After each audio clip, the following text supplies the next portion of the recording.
G, and right now you checking out Side B TV with my man Phil Jackson. All right, the other Phil Jackson. Don't be stupid. All right.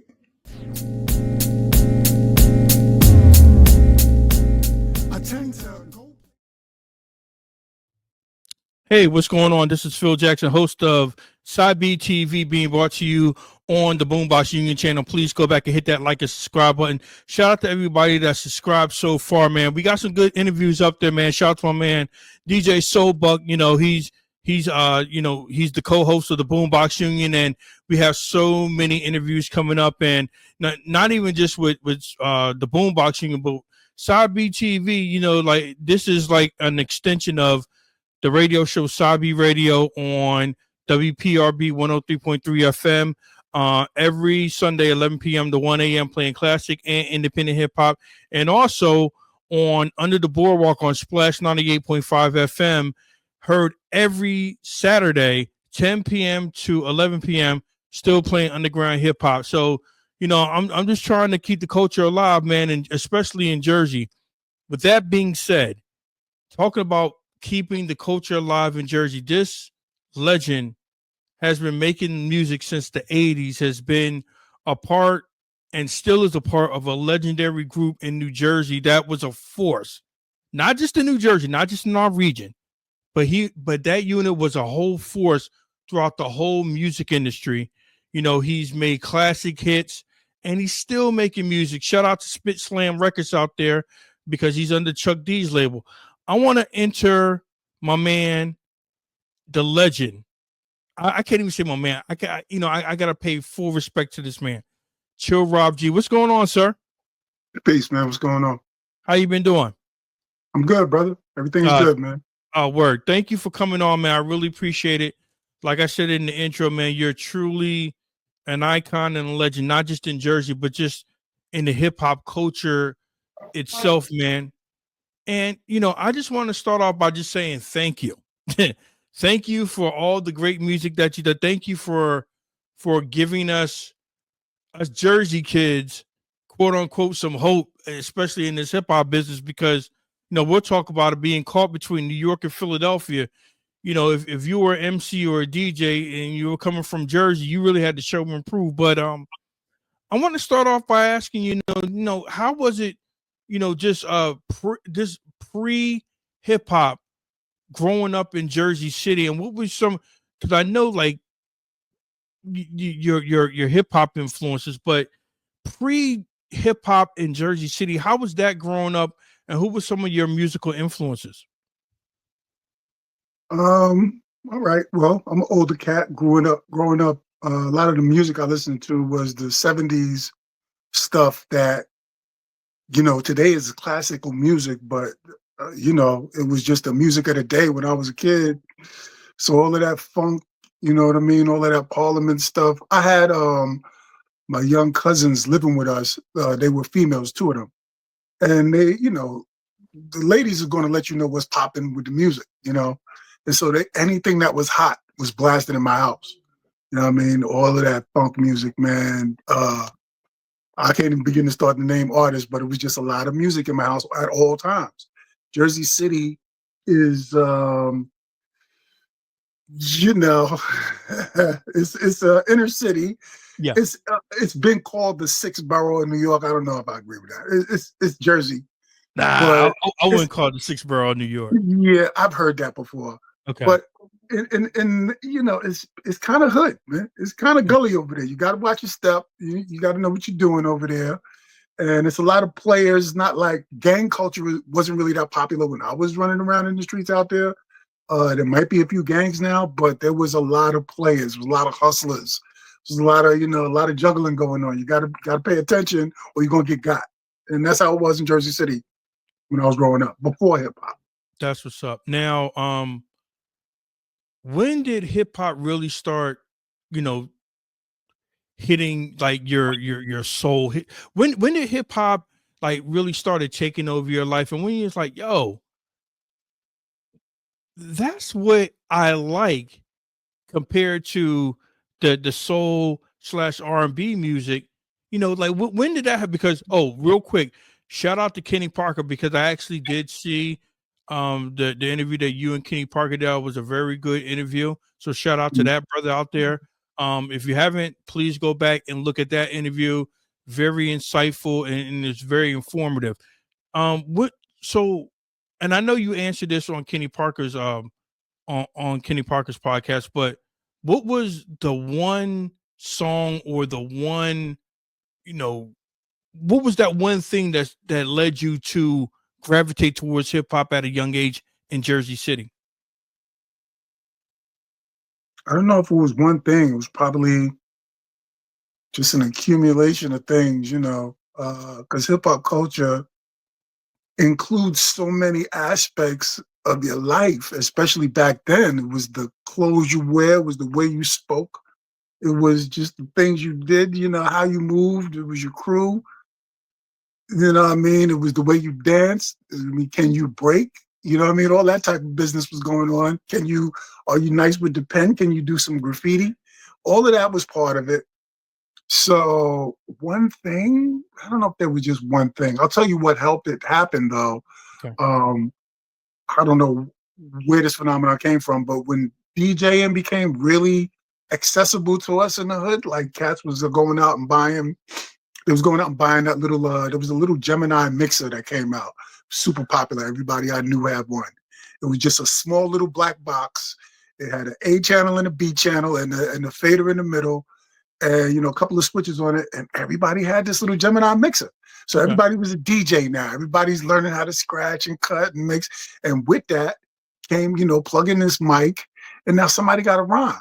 So since I didn't have the mixer, I didn't have the equipment, I definitely had some rhymes. I could make up some rhymes, so I just kind of fell into it like that. Before you became before you came an MC, like, and you did say that you didn't you wasn't a DJ. Like, did you do the other elements of hip hop, like breakdancing and graffiti? So, did you do all that? absolutely, absolutely. Because the crew I ran with in Jersey City, we called ourselves Sweet, Slick, and Sly. There was 3 MCs that was down with the crew, and they already had that locked in, so I couldn't be a rapper. But when we would, get together, we posse up. There's a lot of us. There was a lot of us, and so we'd be at the party, and we'd be having our own little section, and we in there breakdancing, battling each other. When we went to school, everybody was drawing on their notebooks, and a couple of cats was drawing on tables. I wasn't drawing on tables, man. But yeah, you could, hooking up your graffiti. I did everything I could do. You know what I mean? Yeah. Everything that I thought wouldn't get me killed or locked up, I was in it. No, that's what's up. So when did you actually start rhyming? Because and I know this might be a dumb question. Was your like, and I know because you were a kid back then. Like, you're like, the one thing that stands out is your voice, the tone of your voice. So, like, was that always like that, or did after a while your voice started getting deeper? Because, like, when your songs came on, yeah, it was the beat, but we heard the rhymes and the voice. So, like, was that always like that with you? Um, nah, man. I was trying to mimic some of my favorite artists. I was trying to mimic all of the deep voice cats. I knew that I had like a lower register. My voice was kind of deep. So, I just like the delivery from cats like Chuck D, like Cool Mo D. You know what I mean? I was trying to, project. Plus, that's the nature of the game. I mean, hip hop is a competition kind of thing. You know what I mean? So you really kind of you got to let cats know you mean what you're saying, and you say it like you mean it. So that's what I was trying to do. I was No, just, that's what's up. "Arr," you That's know, everybody was what's doing up. that a little bit. Now, since you're being in Jersey City, you're right next door to New York City.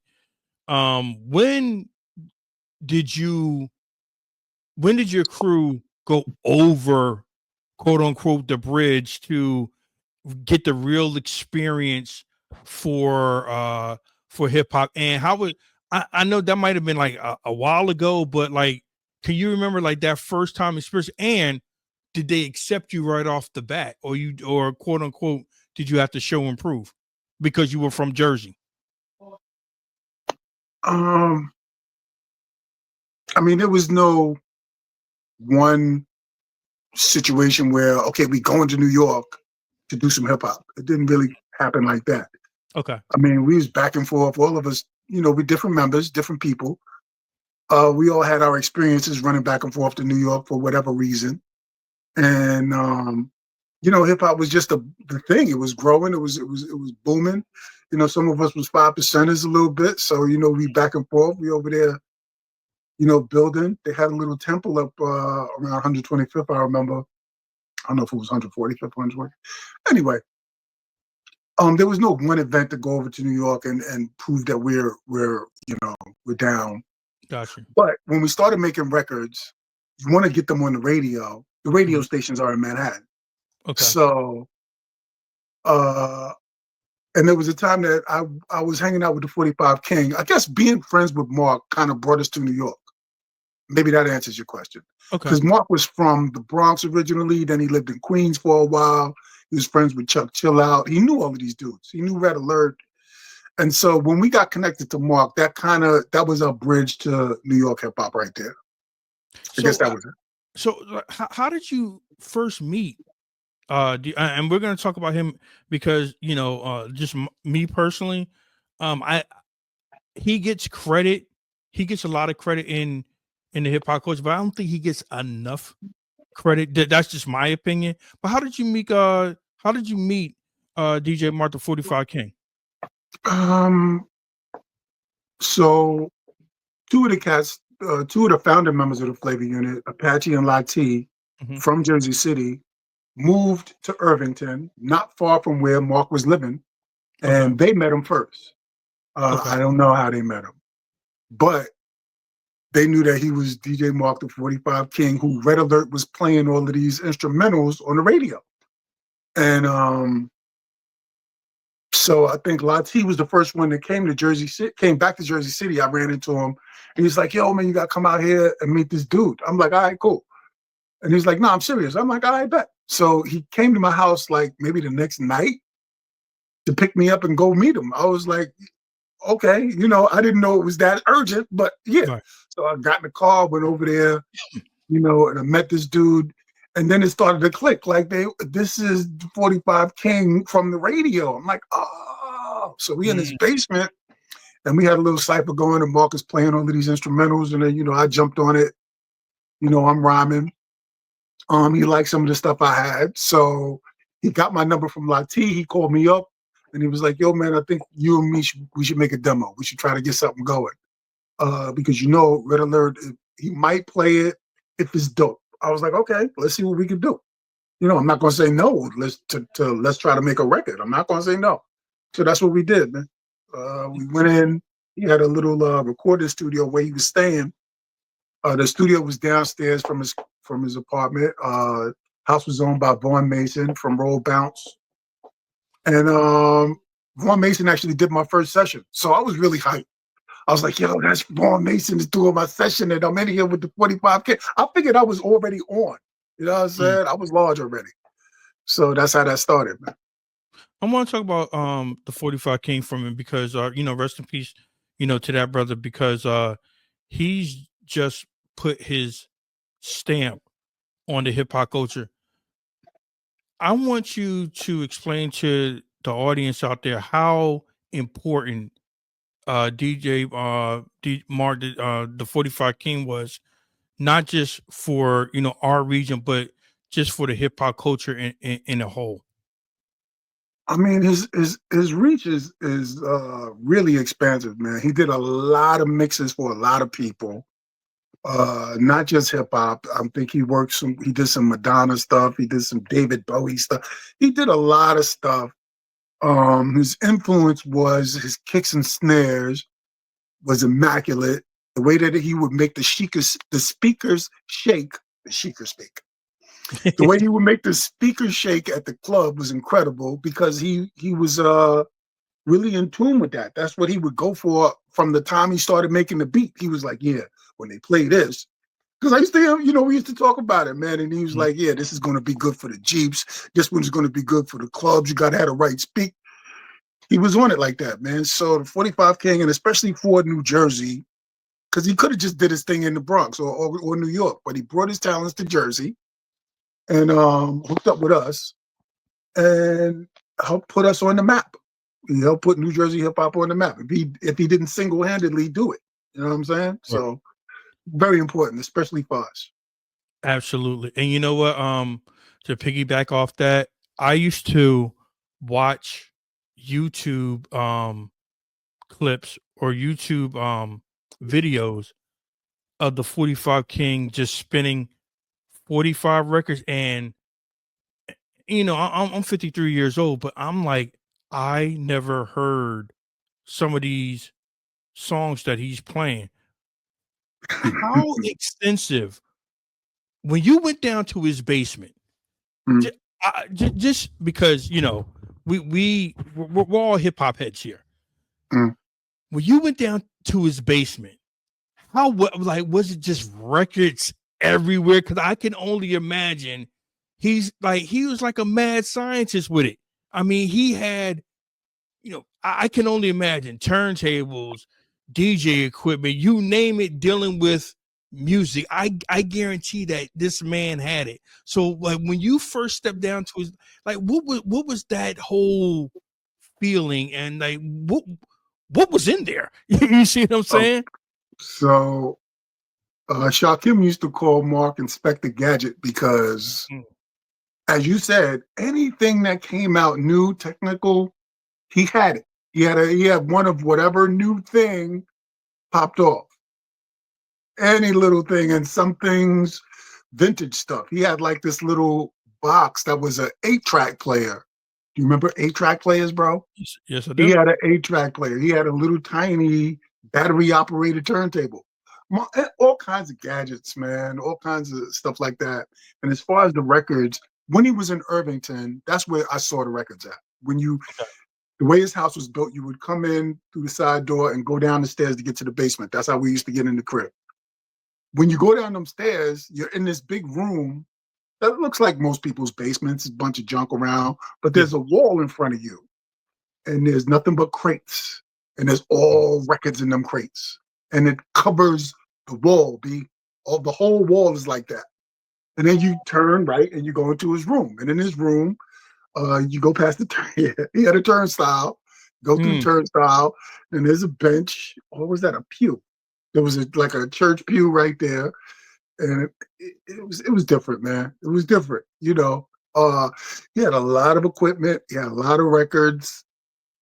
This was my man, the 45 King. It's probably you. I'll let you imagine what it looked like, and you probably coming close, but you probably not going to get there because he had a right. lot of weird stuff going on. Absolutely. Yeah, Did he really care about getting the quote unquote credit for his producing skills? Because he produced a lot. The one thing I liked about the 45 King is that he just worked. I mean, he was like in the background. You knew that he was there, but he wasn't there. You see, yeah, does that make any sense? Like, did he really like he seemed like he was such a humble guy. You see what I'm saying? yeah. It's like I could probably walk right up to him, hey, how you doing? And he won a damn Grammy with Jay-Z, and hey, how you doing? And it's like he just seemed like he was so down there. Was he really like that? No question. No question. He was the nicest person you ever met. It was like he killed somebody and he was trying to make up for it. He was just super, super humble, really pleasant, easygoing guy, not a violent bone in his body. You know what I mean? I Right. never heard him raise. Well, no, that's not true. I heard him raise his voice a couple of times. Different situations though. Mhm. But yeah, he's a really nice dude, man. Really laid back cat, easy to work with. Rest in peace to DJ Martha 45 King, Rest in a peace. That was true my man. staple, yeah, a true staple in not just in hip hop culture, but just in Oh, and you Jersey. did ask if he wanted to get his credit, if he minded about getting his credit. 1,000% he wanted his credit. He wanted everybody to know that he was the 45 King. And he did this and he did that and he did the other thing. And he wanted people to know it. That's what's up. Just let me make sure I say that. Real quick, how How like you guys had a corner like what the kids say now. You guys had the plug.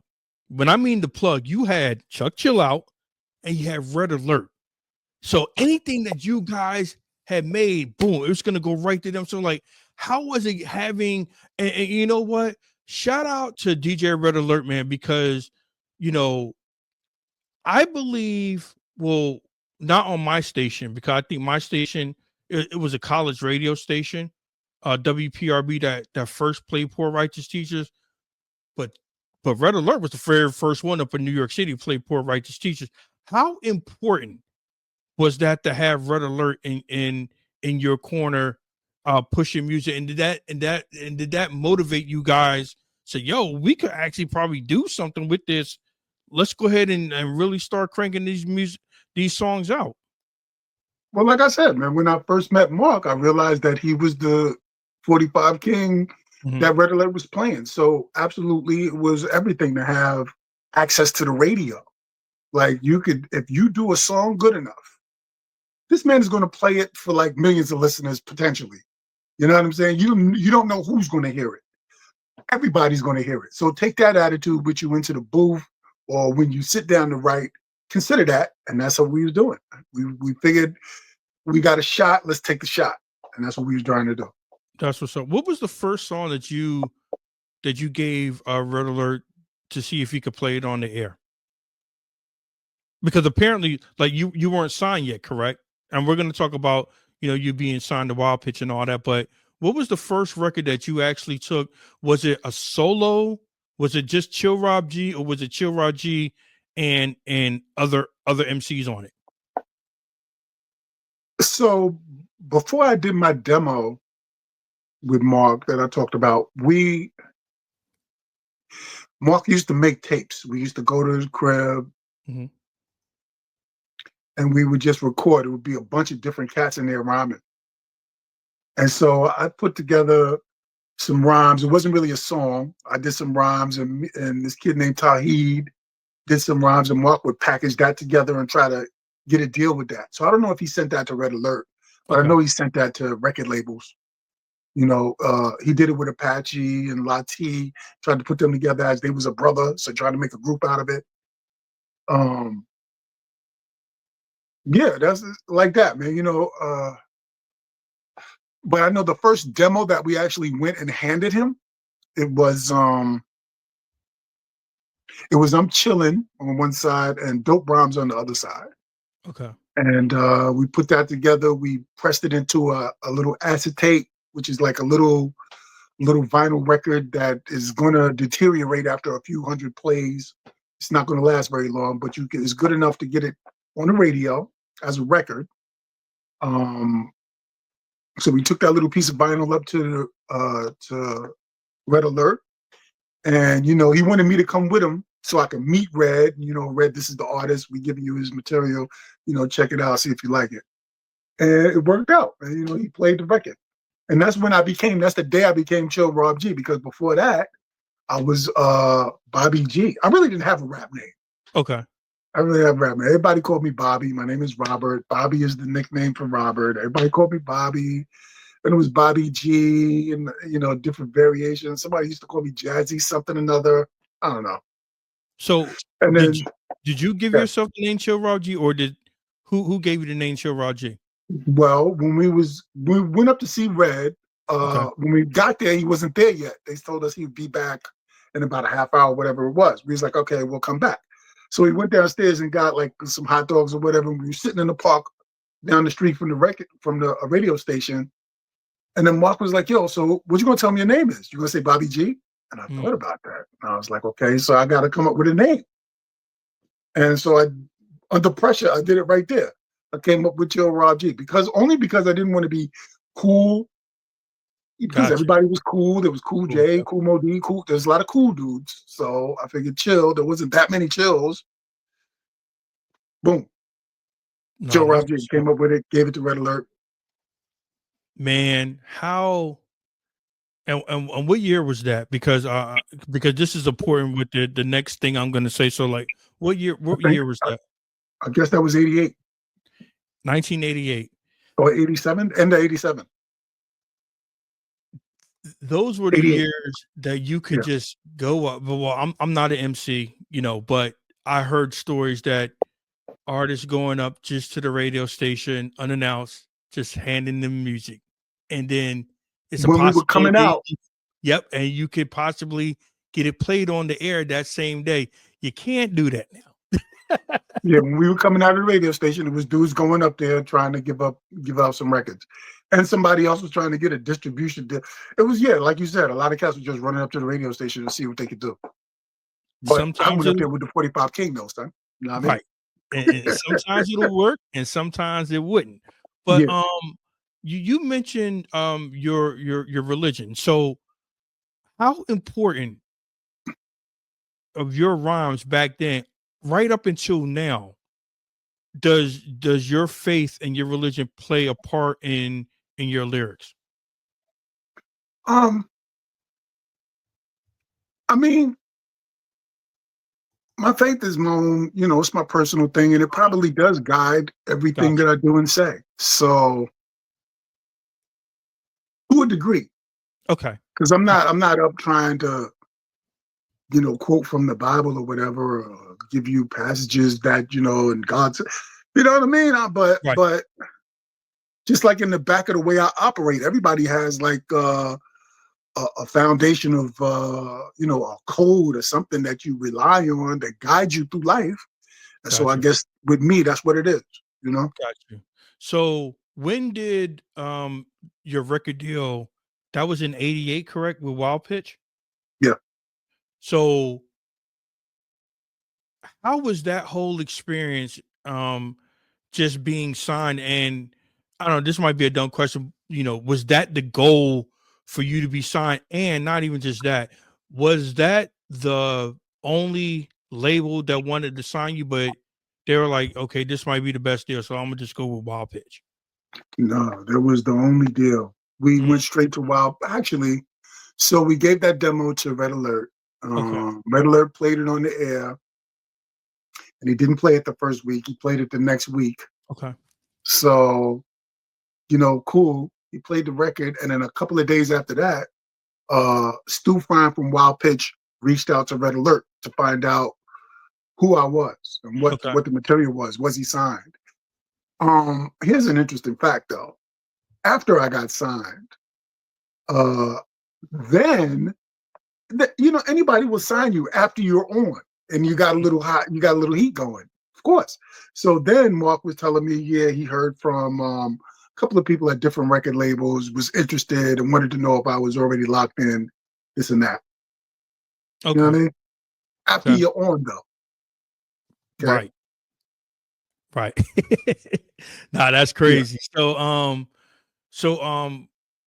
how long were you over at Wild Pitch, and how was that whole experience? Because I know artists have different variations or different instances that some were good, some were bad, and I just want to get a feel of your whole being signed.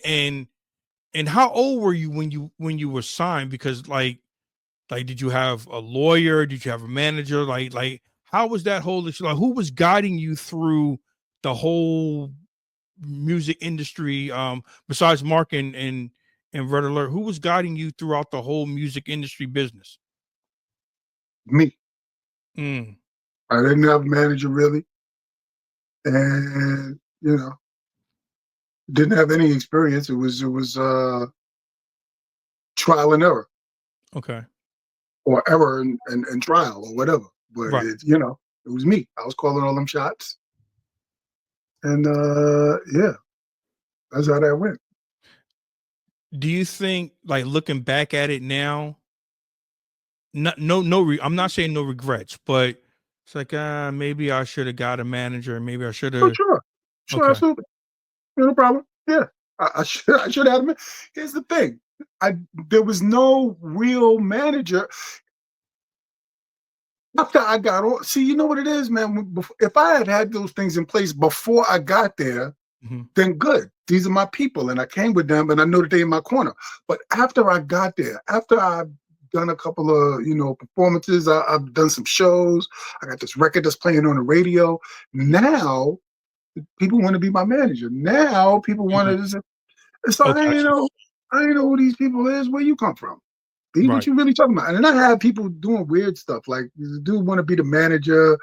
He's calling my house and telling my people that I need to watch out. You're scaring up my grandmother and right, talking about, it's dangerous in the streets. Nigga, stop calling my house, man. So right, no, he wasn't going to be the manager. It was just a lot of different stuff going on. A lot of different stuff going on. Who to trust? right. Nobody really came and sat down and seemed to me to be a professional that I could work with. That was the problem. How old were you when you first got signed back in '88? 19, 20. Okay. Oh, young, Yeah. young. So, this might be a dumb question, but was it a good deal, or you was like, "Hey, look, I just got on." You look, because I've heard So so many stories. You see what I'm saying? I heard so many stories of artists. Yeah, I thought it was a good deal, and I just wanted to get put on, and and then a couple months later, it wasn't like how I thought it was going to be. So, like, what was your experience? it was a terrible deal. And when I looked at the contract, I thought, this is terrible. Why would I Oh wow! sign it? But talked it over with people who also didn't have that much experience, man. And the thinking was, do this to get your foot in the door, Got you. and then you'll be able to have some negotiation power. You can move some things around once you establish, but that's not how it works. That's Mhm. not how it works. Once you lock yourself into the deal, you're locked into the deal. So you negotiate before you get there. All right. Because that's So how we basically, see a lot of these cats that are not right. that skilled, but they seem to be doing great things because they got good deals with a lot of good promotion behind them, and that record company is probably eating off of everything they do. Because Absolutely. they came out with this 360 deal, which is a new thing that came along after my generation, so to speak, and that's just crazy, bro. Mhm. 360, really? Things that have nothing to do with the record company, they're getting paid off of. Yep. So Absolutely. yeah. Who was on the roster of Wild Pitch back in '88 when you were there? When I first got there, there was nobody. Well, there was Really? Lati. Lati was there from, Okay. from this Cut Scott Flavor and a couple other records he put out with them. It was all dope. It was all 45 King production. It was banging. So it was just Lati and one other kid, and he wasn't really that good. And then I signed. But then after I came on, then he got Main Source and he got even Ultramagnetic signed for a minute. Okay. Uh, and he had the Coup from out of the West Coast. My Okay. man Boots Riley did a movie not too long ago, a couple of years ago. That movie was dope. The name of the movie is Sorry to Bother You. But Okay. that's Boots Riley from the Coup, who was on Wild Pitch. And I'm leaving somebody out. I know I'm leaving somebody out. UMCs. Was the UMCs Yes. that one? Yes. Yes. And yeah, and my man Storm, another cat from Jersey City, was on there with his crew. So, Wild Pitch, the roster built up after we got there, but before Mhm. we got there, it wasn't much happening. Did they give you artists, like, did they give you control, like, hey, I want this guy to produce my song. Hey, I want this guy to get on my song. Like did they give you free reign while you were there, or Yes. you had to do what they had? Because like you said, No. once you lock in, you're locked in. Yeah, no. I mean, my contract was just they wanted the songs, Mhm. and I think he wanted to be able to approve or reject the songs, but he's not going to tell me who to rap with or none of that, no production or none of that. And he knew better. I mean, Stu Fine he had enough sense to know he was working with the professionals. Let them, if you hire a plumber, don't go in there and tell a plumber what wrench to use. You know what I'm saying? So Mhm. he hired 45 King. He got me in there, get out the way, and let us do what we do. What was your first tour like? Like going out, and who did you go out with on tour? And what was your most memorable tour on Wild Pitch? So my most memorable would easily be my first tour when I went to Europe. Um, and we went out with a man named David Klein, Funk and Klein, rest in peace, Funk. And it was me and Latifah and the Jungle Brothers. Excuse me. And I went out there to replace De La Soul. De La Soul had like some other obligation; they couldn't make it. So, Okay. Chill Rob G fell into the slot, and a cat named True Mathematics, and we running around Europe, man. And my very first show on this tour, it was the most amazing experience that is burned into my memory because the crowd was just so crazy. It was bananas. I have never seen anything like that before or since. They was throwing stuff in the air. They was banging on the stage. This was right from my name being announced. And then I came out and the energy just went up. So you're going to have a good show when stuff like that happens. Well, what country You're was getting that? too much input. You know what I Right. mean? What country? What country was What that? country was that? Yeah. That was in Denmark of all places. Hmm. Denmark. I want to piggyback off that.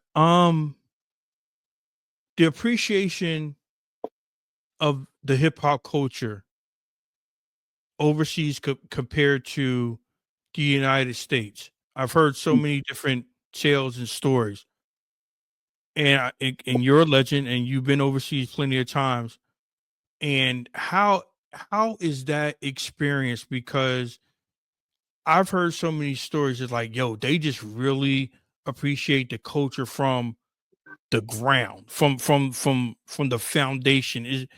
Was that your case also? Absolutely. Absolutely. I mean, every place is different, different countries, different levels of appreciation or whatever, what have you. But yeah, every place we went, the reception was just great. Um, yeah, and they seem to be like in a slightly different time zone. Like they are locked in to the 80s, 90s era. Like Yes. they're not really, the trap music and all the other stuff. They're not really that big on it. I'm sure it's selling. I'm sure they're making money, them cats that's doing that. But a lot of boom bap. If you go to Yes. Europe, that's what they on. So Yes. that's where I live at. Let's go. That's what's up, because I know, like, even to the present point, the present day, that a lot of artists that I play on my show, I always see them have posts that they're in, Denmark, they're in Germany, they're in Sweden. It's like, and they show the crowd, and it's like, and it's no disrespect. It's like, he's like, yeah, they don't even understand the damn word I'm saying. They don't speak no English, but they love the music though. And that was the case when you was over there, correct? Bro, when I was in Tokyo, I was so confused how they was so hype. We're in Right, Tokyo. We ain't speaking Japanese. We rapping in English, man. right. But and we had a few people who spoke English. Of course, they working with us. They showing us, this is the spot, get you ready. But the crowd was so hype. Hmm. And you know what? I guess I compare it to like sometimes, we hear music and we don't understand the lyrics, but we can rock with it because it's dope. Yeah. You know what I mean? So that's what it is, man. Music, it can do that. It can break through those language barriers. What was the most memorable tour in the United States, and who was on that lineup with you? Um, but that would have to be the first tour I went on with Public Enemy. And it was PE, Heavy D and the Boys, Kid and Play, somebody else. Oh, Latifah, Digital Underground, and I think that was it. And just so many people was coming through at different cities. You would meet different people, was coming through. I think Miss America stopped through at one Mm. one city. Just a lot of people in and out, and at this time I'm meeting like Tupac, who was He just was a roadie, a roadie for Digital Underground, right? roadie for Digital Underground. I met the whole Digital crew, bunch of cool dudes, you know what I mean, from the West Coast. Didn't play. I'm getting advice from these cats who I used to watch all the time doing it. It was very memorable, man. and that's where I met, of course, the legend Chuck D, and rest in peace, the Heavy D. Right. Everybody was cool. Nobody was, I don't know. It wasn't a lot of guns being flashed. You know what I mean? It was cool. Absolutely. And you know Yeah. what? Like the artist that you name, right? Um,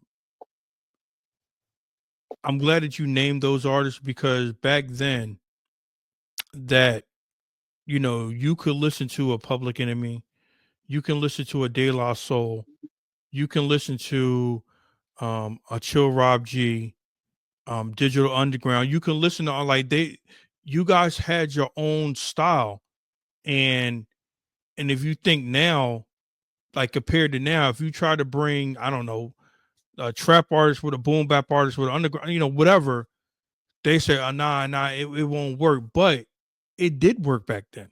It absolutely worked back then because we all loved De La Soul. We truly love De La Soul, and we still do. We love Chill Rob G. We love Queen Latifah, and we love Public Enemy. But y'all had y'all own style though. And like my question to you is like, why do you think that they won't do that again? Because like, is it just too much money involved, or just people like, nah, we just don't want to deal with that. I mean, it's a copycat industry. Hmm. So if somebody puts out a record talking about, I don't know, earwax, there's going to be 4 or 5 more artists that try to Right. make a earwax hit. You know what I mean? And that's what it is. They just try to feed whatever they think is going to, get them paid and get them on. Um, I guess when it was new, it was kind of newish when we were doing it. So nobody really had a concern about being original or being who they thought they were. You know what I'm saying? So we was Gotcha. just jumping out. This is who I am. This is me. Boom, and try to present it to the world. Now I want to switch subjects. The Flavor Unit. Now that is, a legendary group, one of the original legendary groups, filled with MCs and producers. You name it. So many stars came out of the Flavor Unit. When did you guys form the Flavor Unit, and how was that whole experience being around? Because you had the Flavor Unit, and then from the Flavor Unit, it was the Native Tongues. So like you had those two entities together. So, but I want to start off with the Flavor Unit. When did the Flavor Unit start? Because I know you said Lachi and Apache were the co-founding members. So like when was that? When did y'all all form like Voltron? You know what I mean? Um, Probably right. I don't remember the year exactly, Okay. but I do remember we were all together up in Mark's crib. He was living in that spot above Von Mason's studio that I mentioned. Mhm. And we were rhyming like crazy. It's like 2, 3 o'clock in the morning. We still going. And Apache and Lati showed up, and they was like, "Yo, we're the Flavor Unit." Now, Lati did put out Mm, a record called "This Cut's Got Flavor," and okay. that's kind of where it came from. But it was just these two guys, and they said we're going to be the Flavor Unit going on from now on, and we working together, and we're gonna write our song. And we was in there like me and I think Lakim and Lord Ali Baski. We all heard that, and we Mhm. was like, "Yo, man!" But the Flavor Unit, we all kind of the Flavor Unit, bro, because we all do that. We all in here working on this spot, all on this hip hop. So yeah, we all the Flavor Unit. It ain't just you, it's us. You know what I'm Right. saying? So we all kind of just put ourselves in there, just like that, man. It was like bong. One night, these dudes came up with the idea. We loved it. We jumped on it. The one thing about the Flavor Unit, man, it had so many talented artists come out, and the great thing about that is you had an in studio producer that just produced everything that every production that he did, it was an instant hit. But the one thing I like about the Flavor Unit, that really caught storm in the music industry, and it almost seemed like if you want to do hip hop at one point in time, especially back then, you had to come through New Jersey. That's how I look at it. You had to come through Jersey. Like, okay, like Word. the first stop was Jersey. Okay, Okay. then you can go to New York because Okay. like you guys had was that the whole feeling right there? And like, was that overwhelming? Because I know because you were already signed, but was that an overwhelming feeling? It's like, yo, we all got something here, and then like the flavor unit project that y'all put out was super crazy, and you had Heavy D up there, you had D Nice up there. I mean, like you had all these MCs up there, and like, was that an overwhelming film? Because you're like, yo, we really got something here. Um, we got hot. We knew we Mhm. was hot. We knew we had a lot of eyes on us. And we knew we were a collective, and what one did, the rest of us were going to be, talked about. It's a crew. So no, we never thought that this was it. You got to come through Jersey to get into hip hop. We never thought I that thought much. that at one point. I mean, just being a fan. No, no. No, we wasn't. Let me clarify. Just being a fan and just being from New Jersey, I felt so proud. It's like, Okay.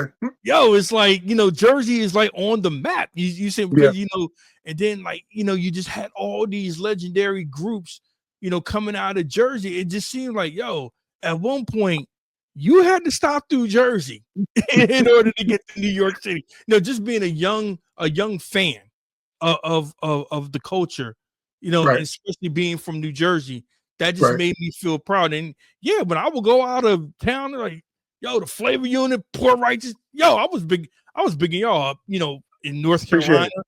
Appreciate You see what I'm saying? No, but how was that whole experience, and also, you know, you had Apache's project coming out. Then all of a sudden you have this one guy, and it's like he just took it over by storm, Tretch, and Naughty by Nature. So like, did you guys see that in Tretch, and you knew that certain guys is like, okay, yeah, he's next. You see what I'm saying? So like, was that whole feeling? So my experience with Naughty and them is a couple of years before I met the 45 King. I saw this little flyer on the ground I think I was in East Orange. Okay. And so I picked it up and I'm looking at it, and it was for this group called the New Style. Yep. And I think they had a song called Scuffing Those Knees, Yep. right? And so I looked at it, I was like, okay, these dudes is out of Jersey. I didn't know anybody else in Jersey was trying to do any hip hop. Got But you. these dudes, and this is before I met the 45 King. So Mhm. they was already on it. And I was like, okay, that's what's up. You know what I mean? Now here we are a couple of years later. Apache ran into, I don't know where Apache found him at. Maybe they found him. I don't know. But Apache brought Tresh through. Um, so they down in the basement doing whatever they doing, the bars is popping off. I don't think I was there that day. I Okay. don't think I was there. But when I did finally get to hear Tresh work, man, listen. So he came to Apache's crib one night, and he had a CD. We used to work with these compact disc kids, CD. So he Mhm. came through. He had a CD, and he put it in. This is the whole album, and I sat there listening the whole time, just like, yo, because everything was dope. Everything was crazy. We was really impressed. Um, Treach was hype. He was super hype. He knew he had it. We knew he had it. And so for everybody else to receive him the way that they did, it was good. Man. It was a good look for them, man. Right. And let me clarify something too, because it was the flavor unit, and then you had a lot of cats being noticed in Jersey. I'm not in no particular order. The Fugees, Poor Righteous Teachers.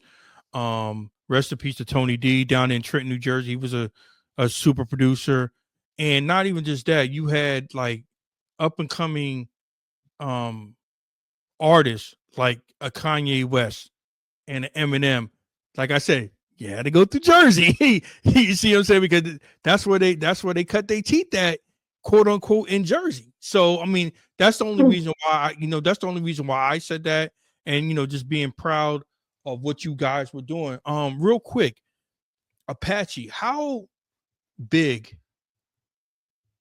could Apache have been? Because he was really on to really blowing. This is my opinion. He was really, really on to blowing up. He really had something. How big could Apache could have been in this hip hop industry? I mean, you said it. He was on his way to really blowing up. Mhm. I think the truth is, for like any artist, put together a solid album, sky's the limit. The potential is there. The potential is always there for anybody. And Apache is no different than anybody else. He could have definitely took over for a few years and been doing his thing. You know what I mean? That's what's up. Now, I like to ask artists this because, like, you came out in '88. Now, so when did you decide? To, you know what? I'm not even going to be on Wild Pitch anymore. So, like, what was that time? What was that time frame? Probably a few months after my record came out. Really? After that, yeah, because I just started to see how I was really just being pimped. Like they really just want to sell these records, and I mean, they're going to buy themselves some nice steak and rice, and maybe I could get a peanut butter sandwich if I'm nice. Nah, man. Like I'm making these. This is my product. I created this, and they not taking the lion's share, bro. They took it all. They took it all. They're taking it all, and they sprinkle a couple of pennies in my pocket. Nah, no, it was terrible. And it took me a couple of months to realize that this was just the worst possible. All of that foot in the door nonsense was nonsense. You know what I Right. mean? I got to get out of this. So almost the whole time, even when I was on tour with Public Enemy and all of that stuff, Mhm. I was just not happy with the label. I wasn't Mm. happy with my situation, man. The way it looked, not only the way it looked, the way it really was, man. It was terrible. So, I just want to ask you, like, your personal experience. Um, when you decide, hey, look, I know I signed this contract. I'm out. Did Mhm. they try to make it harder for you? Not blackball you, but did they try to make it harder for you to move around in the music industry? Yeah, And, absolutely. They didn't want to. Go ahead. not to cut Go you ahead. off, brother, but yeah, that's the first part. And did you leave with any of your music?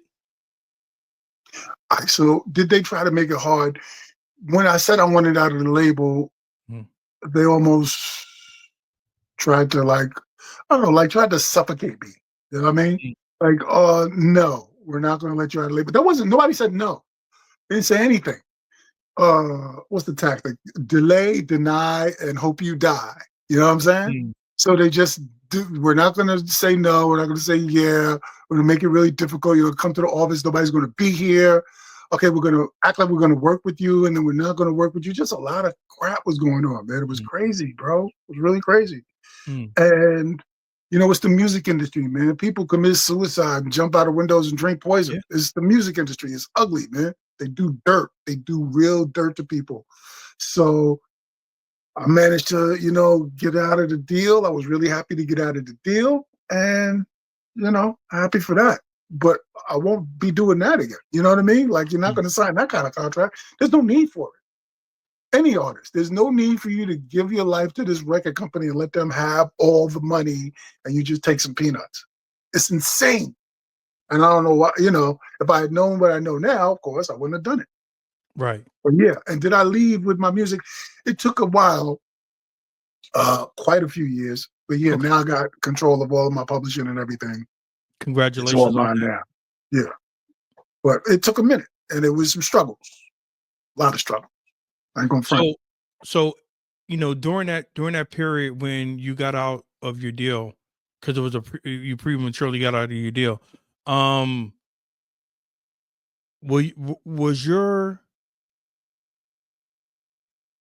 art in limbo? Was you what? making music? Like, yo, you can't make music because you're under contract. So no, you can't make. Like, was it like that, or did you have to take like a quote unquote break until you finally got out of your deal? I could make music as much as I want. I couldn't really sell it for a while Got you. till Okay. I got that release from Wild Pitch, which took a minute. And once I got the release, I think it was like he wanted to. I don't know if he was trying to do it on purpose, man. But Mm. by the time I finally was free from them, it was Chill Rob G. Who, you know what I mean? Like I Mm. go from the dude that was I had this hot record and I was making some moves, I was doing some things, and then nothing. Like let's just close the door on that chapter and move on. And people more or less moved on, more or less. But I had some hot records, so it kind of stays with people. I know there's artists that I heard before that I would still like to hear some new stuff from them if they make another record, you know. And that's how music is.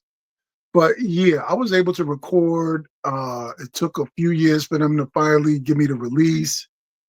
And honestly, I wouldn't have stopped recording either way because, I feel like that's kind of a muscle that you have to continue to exercise. Otherwise, you're going to get real weak. You know what I Right. mean? So I just stayed at it. I just kept doing it. Do you think that they delayed your release? So yo, we're gonna try to get as much money off of Chill Rod G as we can before we get him out of this contract. Was that the case? I don't know if that was you. Would have to ask Stufan what the deal was. I really Mm, don't know. When I decided I wasn't going to work with them no more, I stopped giving them okay, material, and that was that. I mean, I recorded new stuff, but they wasn't going to get it from me. gotcha. So Now, that's how that went. now at that point, you were at a crossroads with your music career, and from '88 to the '90s, the mid '90s, like the whole landscape of hip hop changed. So, as an artist, was it hard for you to adjust to what was going on? Because hip hop changes, and it evolved. So, as an artist, was it hard for you to say, "Yo," not hard, but was it difficult? How was the transition? Because I heard Big Daddy Kane talk about this, that he made an album and he was upset because of how it sounded, because it wasn't getting that much push. And he said that he was riding around New York and he heard Nas at the young Nas, like when Nas first started, and he was like, "Oh, this is the sound of hip hop now. It's not how it was back in the '80s." So, was that the same for you? Not necessarily. Okay. Um, because I didn't really have like one particular style that as soon as I'm rhyming, that's me because of the style. You might recognize my voice, but I didn't want to pin myself into any corner and Gotcha. be like, he's the guy that makes this type of record. I never wanted to do that. Tried Okay. to be, diverse in what I was writing about and what I was rapping and the way that I presented it, my cadence, all of that. I wanted that to be, I wanted to go all over the place. I didn't want you to know where the next punch was coming from.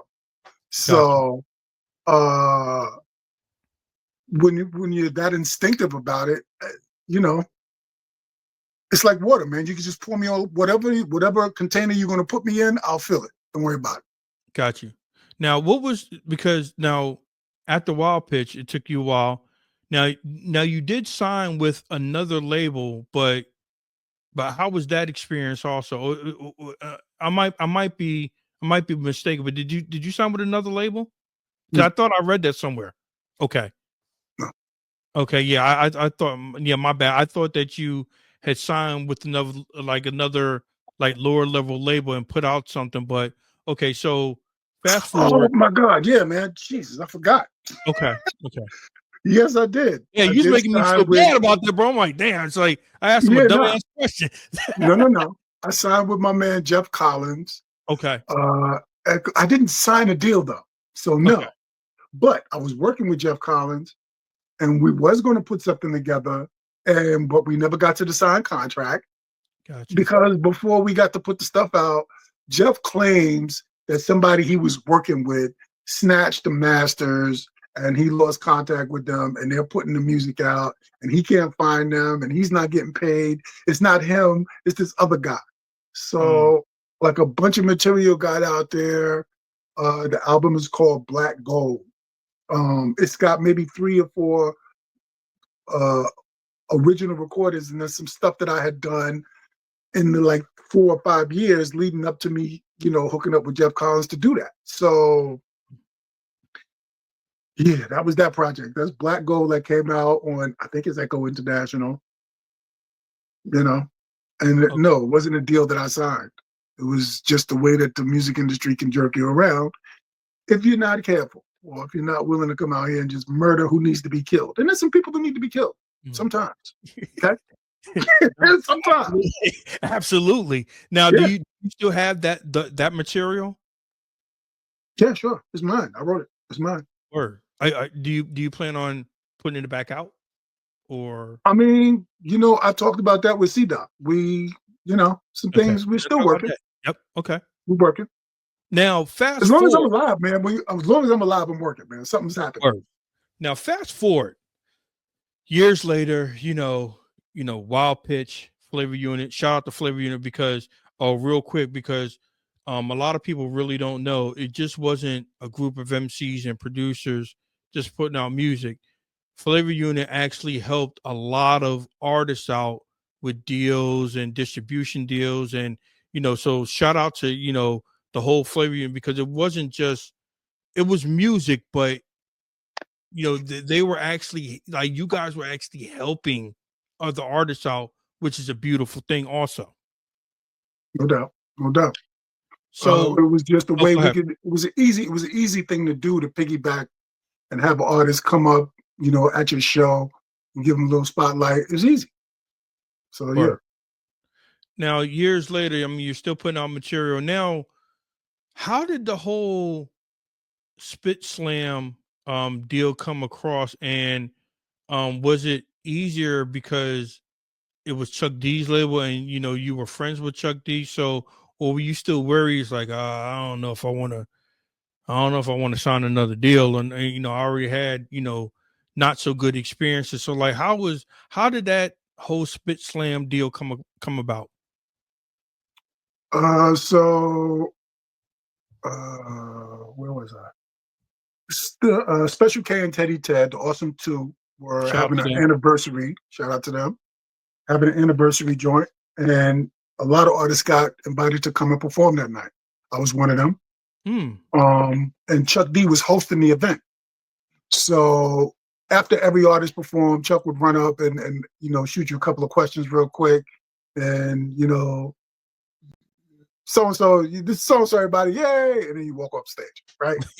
So I got up, I did my little set, and I was leaving, and Chuck asked me, if I was working on any new material.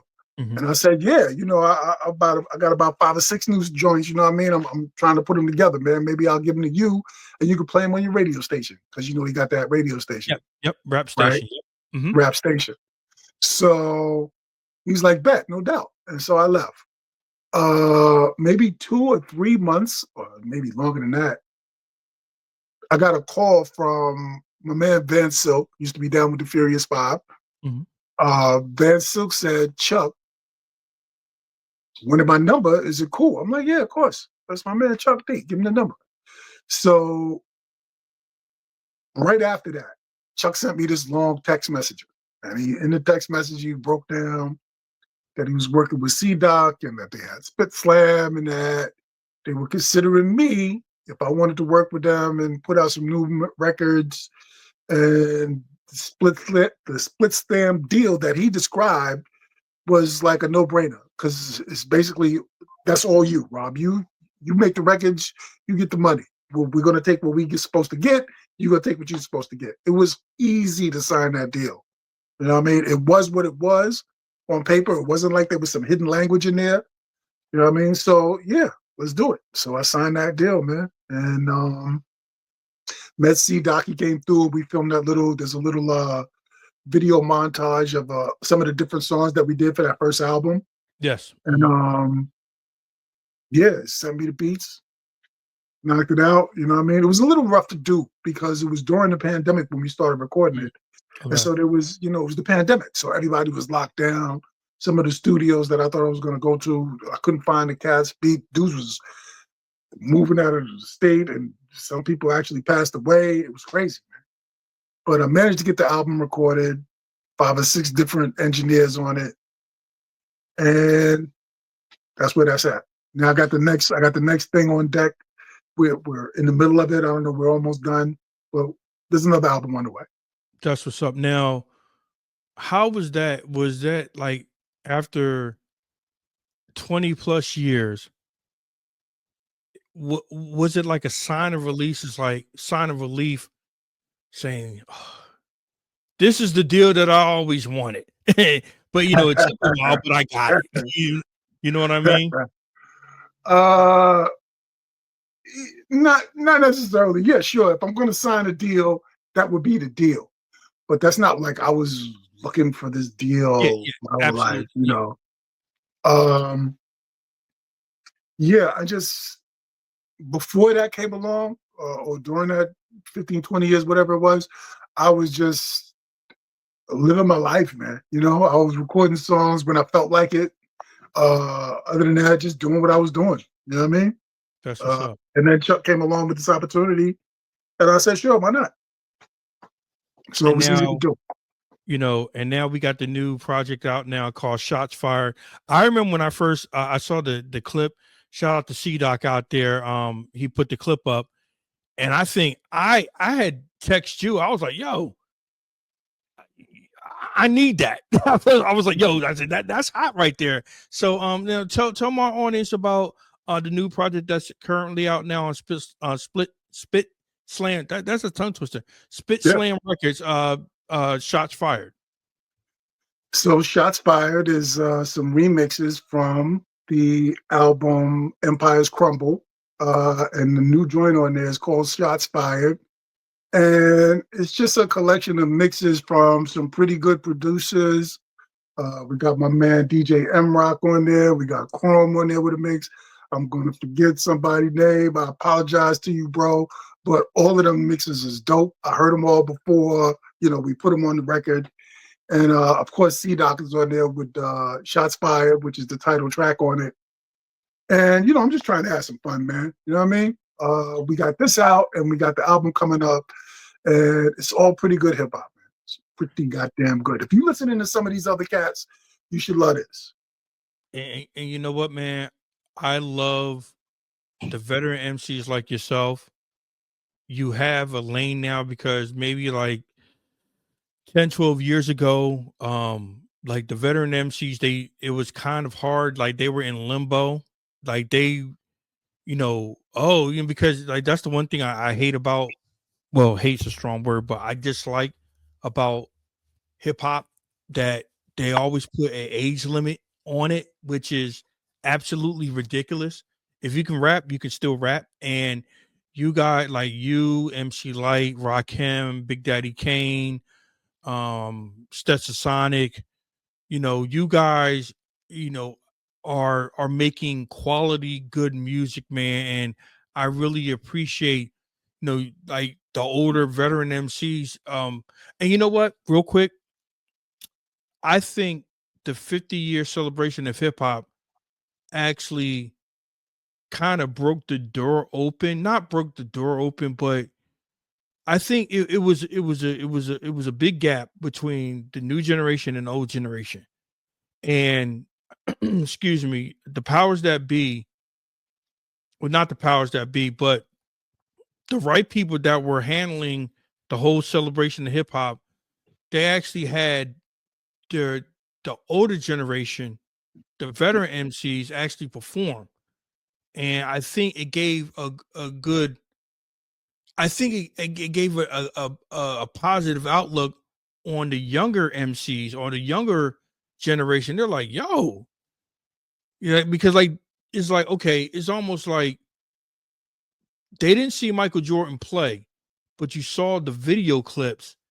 But now you're seeing actually Michael Jordan being perceived out to the crowd. Michael Jordan or you guys, Right. and they're like, yo.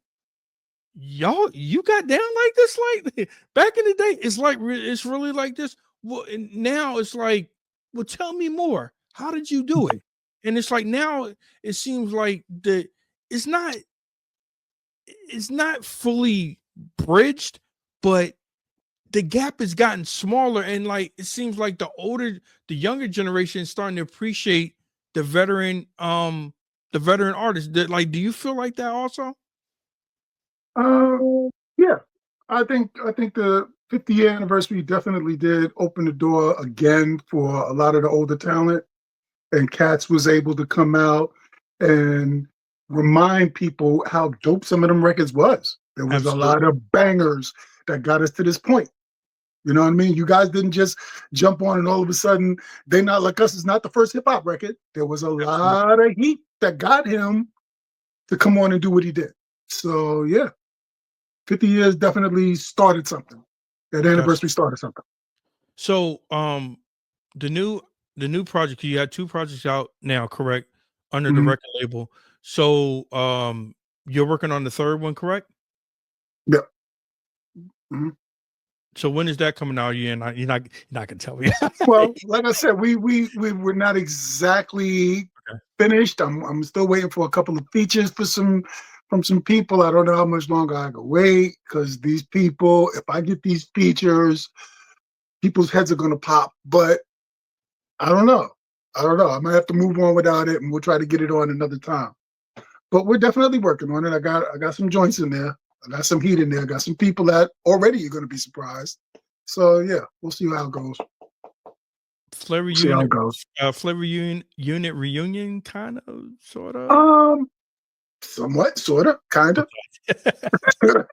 That's So the we'll stuff. see how it goes. That's the stuff. Hey, how can people get in contact with you?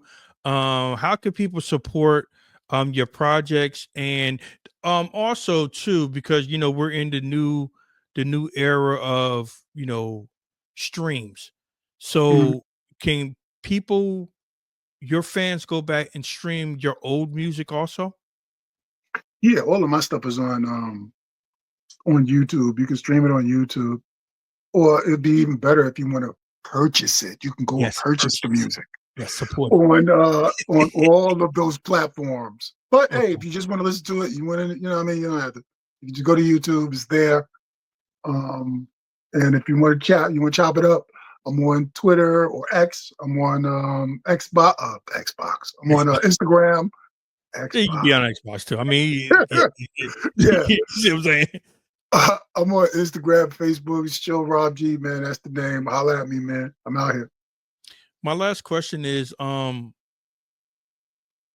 any advice you would give any younger artists, and not even just that, do the younger artists come to you for advice because they see your journey, they know who you're associated with? So, like, do you get like a lot of questions about the music industry now? Not a lot, but it happens. Sometimes when I'm out at a show performance, I might meet a younger cat. I actually had this dude and his moms come up, and they Mm, wanted to pick my brain one night. So yeah, it happens. People come up, they want to know what's this, what's that. Should they move on this deal or that deal? And I try to give them the best advice I could possibly give them. Every that's situation what's is up. different, so I try to listen and do my best for them. That's what's up. So, what is some of the what is some of the advice that you would give some of the artists right now? Man, be original, bro. Be yourself. Don't worry about, being quote unquote a gangster, because everybody's not a gangster. And some of these dudes that are claiming to be gangsters ain't gangsters. Just be yourself. Don't worry about it. If you're nice, we're gonna let you know you're nice. If you're not, we're gonna let you know that too. You gotta be able to accept some criticism. Okay? That's what's Everybody's up. not dope, man. Everybody's not the funkiest thing we ever heard. Some of yous are just, you should probably, I don't know, finish school. But hey man, don't sign the very first contract that they put in front of you, and make sure that you get you some help, get you some representation. Find somebody to help you make decisions. I didn't do that. That was my only, I shoulda. You know what I mean? I Mm. shoulda, and that. But other than that, man, have fun with it. That's what's up. Chill Rob G, I want to thank you for coming on, man. You know, it was very insightful. You gave so much information out.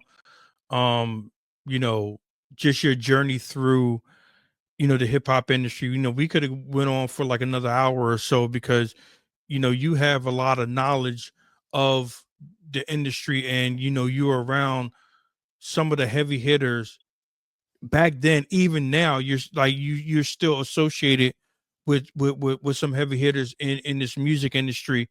And I'm so glad that you're with Spit Slam Records because that lineup is super crazy. If you love hip hop, if you love the culture, please go out and support Spit Slam Records. Because it's with Chuck D, it's with Daddy O, C-Doc doing the remixes. Shout out to my man Del P. Del P's out of Philadelphia. He's a younger artist and he just got signed to the label. So, people are starting to pay attention now. If you go on their Instagram page, there's a lot of content up there and you won't be disappointed. Shout out to Black Medine out there also because like his records is super crazy. I know I'm forgetting people, but what I wanted to do with Spit Slam artists, I want them to come on to the podcast and share their stories on their journey in the music industry. And you're the first one, and I really appreciate you coming on. Well, thank you, man. It's nice to be first. Nah, There can only be you know one. what? And you're not the last. Oh, real quick, are you doing any shows? Because it is the springtime leading up to the summertime. So, like, are you going to be going on the road? I was on the phone yesterday trying to work something out, so we'll see. But yeah, I definitely got something in the works. Well, when you come down to Philly, if you come down to Philly, just let me know because I'll be the first one right there in the front row. My man, appreciate it. I appreciate you, bro. All right, Phil. All right, thank you. Yep. And that was my man, Chill Roger. Hey, look, man, this is how we're doing it, man. We're interviewing legends, and I just want to thank him, Chuck D, Spit Slam Records, my man, C-Doc out there. Please go out and support. Shots Fired is out right now. The project's crazy, and still support these artists, man, because they're having real good music and real good content. SPITSLAM TV signing out, man. I'll talk to you guys next week, and that is it for me. Peace.